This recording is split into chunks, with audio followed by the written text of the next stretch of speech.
Hi, this is Shawn Abrams with Leading in the First Person. Today's topic, March on Purpose. Be right back.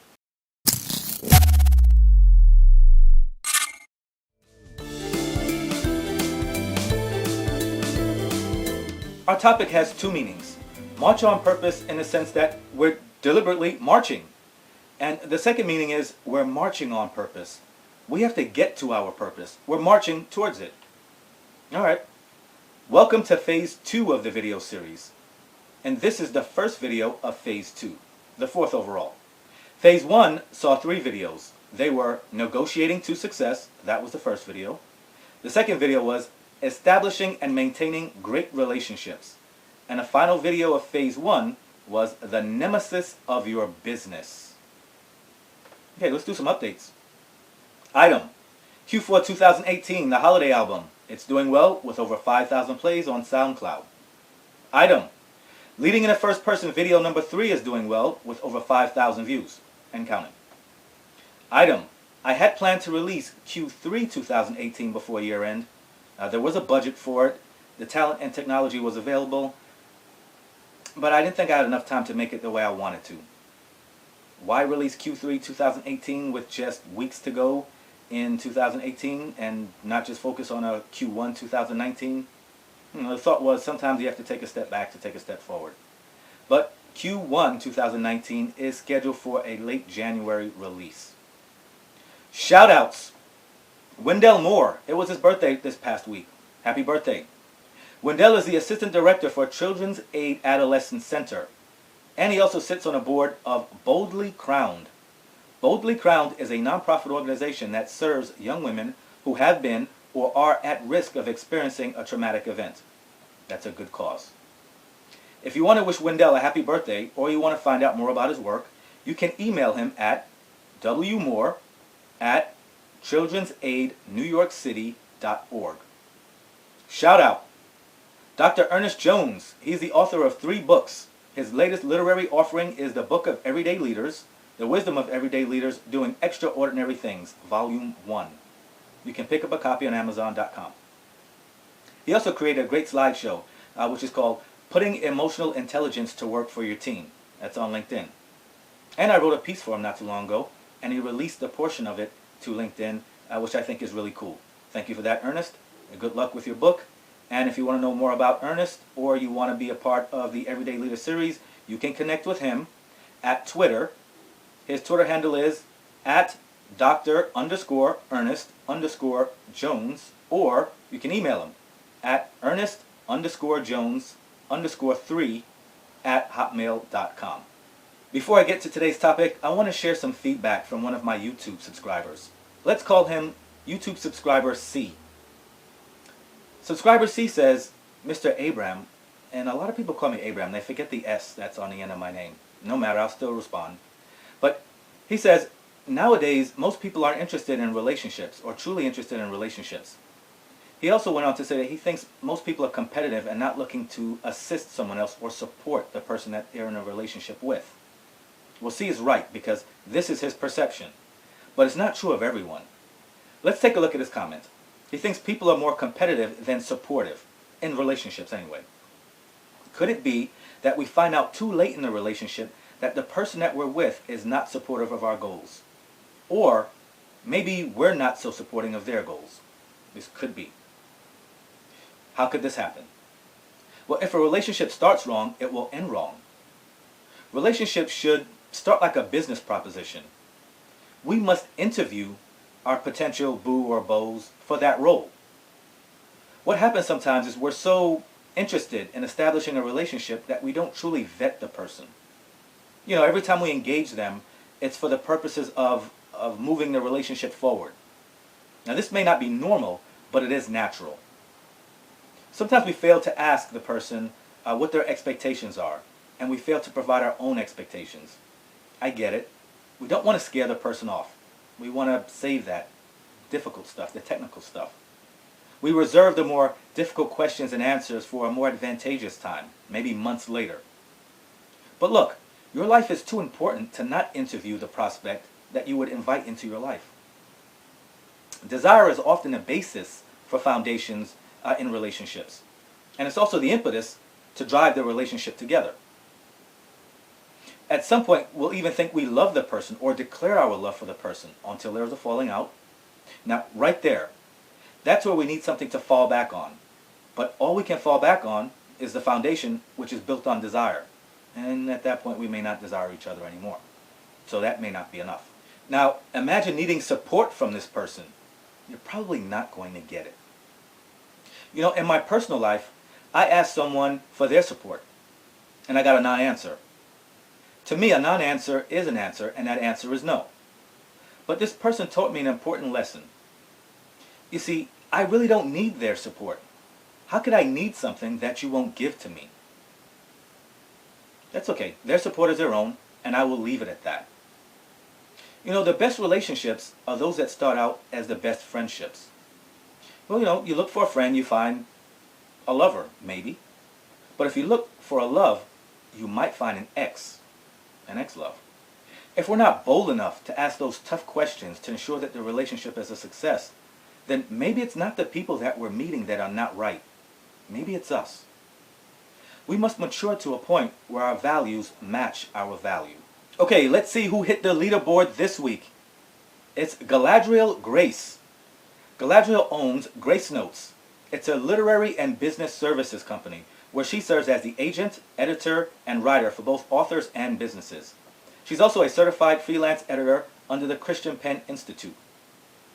She's a consultant and supporter of both entrepreneurs and authors, and she has over a decade of experience in both online and offline marketing, sales, marketing materials, website design, writing, publishing, and editing. She says, I love all things that have to do with writing and marketing, and my goal is to bring those two things together for both authors and small businesses.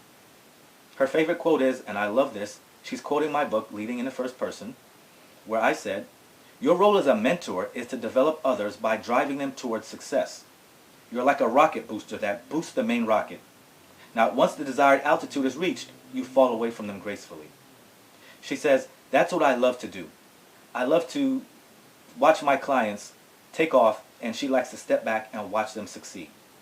Now, if you're an author that needs help setting up your website, editing for your book, or you need help writing query letters or marketing materials, you're in the right place if you're going to reach out to Galadriel for some assistance. Or if you're a small business owner and you need help writing or editing your website content, you've got the right person.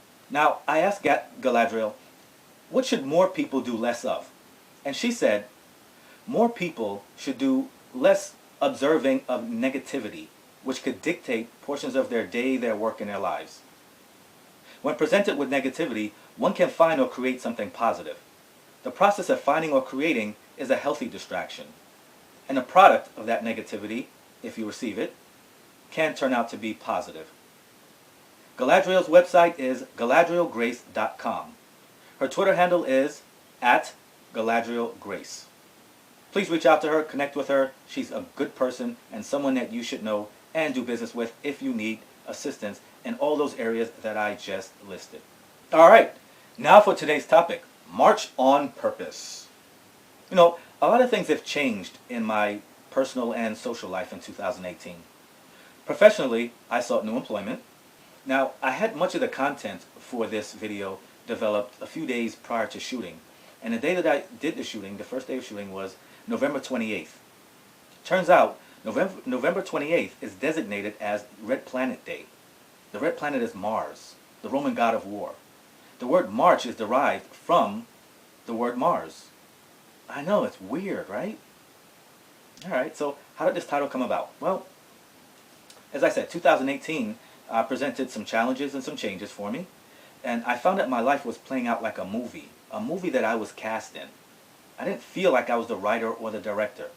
I felt like I played my part, or so I thought. But when events became so one-sided that I felt like I was holding on, I decided to take control. I decided to write a book in this year, and to start these videos, and to do an album. And every step along the way I had doubts, but I told myself, don't worry, you'll figure this out. That became my personal mantra for this year, my catchphrase. I'll figure it out. My other catchphrase for this year was, expectation plus action equals success. You heard me say that in the first video. In the second video, negotiating to success, I said expectations are not the same as goals. Now, I want to expound on that because expectation is something that we can live in today. We can enjoy it right now. But goals we cannot live in until we achieve them. Example, if you go for an interview, your expectation is that you should get the job. If it's not, then you shouldn't even go to the interview. But your goal should not be to get the job. Your goal is to convince the hiring manager to extend you an offer of employment. I think this is where some people go wrong. They overshoot the goal. The goal here is, how do I talk to this interviewer? What do I have to say? What questions do I ask? Or how do I answer to move them towards a goal? Of course, we'll set smaller goals. We want to find out more of what they want, and if we have that, if we possess that, then we'll offer that to them, and it's a neat package. It's called closing, right? If there is something that we want to accomplish in 2019, we will benefit not only from taking action and having an expectation. I think we will be encouraged and relieved if we set out to do this with others who are out to do the same thing. This is the march on purpose on 2019. No, it's not a march where you leave your home and you meet me someplace and we walk. It's the kind of march where you march in your expectation and you're taking action. Now, I want us to be careful because it is possible to march and not advance. It's called marking time. Soldiers sometimes are ordered to just mark time march. It just means march in place. So you could have activity but not be doing anything. In order to move forward and advance, we have to set these small goals, just like in that interview. So what are the small goals? Well, that will be determined by what you're trying to accomplish. It could be a timeline, it could be something physical, it could be something material or monetary, but you have to put the goal in front of you and work towards that end so that as you march, you will meet and exceed that goal, which again is on your way to your expectation. I'd like to put together a community of people who are committed to getting out of their comfort zones and will do things that will not only help them, but will help others as well. Years ago, I spoke to a pastor who was telling me about how he wanted to get his congregation to act in concert. He used the term resonance to describe this. He said that if everyone's actions, or he did say that everyone's actions would be amplified if they acted in concert. I agree. Did you know that soldiers are told if they're marching across a small footbridge that they should change step, which means don't march left, right. So some would march left and some would march right. It just means change up so that their steps would not be amplified because the impact of all of their feet hitting the bridge at the same time would shake it to destruction. And so the efforts of many people doing the same thing become amplified. So I want to be around people with this mindset of expectation, who take action to move forward to their goals to meet that expectation. There's something beautiful about a march. It's coordinated. The people are committed. You know they practiced, they sacrificed. I've seen marching bands march in the rain, and I've seen soldiers march in the mud. Marching also instills discipline, and it conditions us. We need this as the march itself will be difficult.